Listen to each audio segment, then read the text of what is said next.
चिंता मत करी मिले ससुर से शादी रचा के बूढ़ा बक बनइलो ना जी सोचतानी मन में बार बार डोलिया के पीछे पीछे पिया हो न जानो रोता हम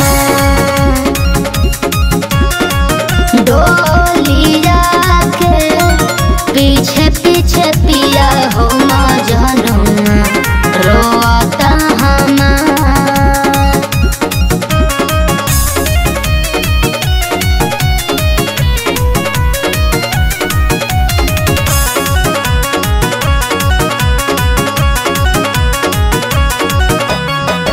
आता ना जे लव तू यारवा से कइलो तब कहे ससुरा के फेर में पड़ गई।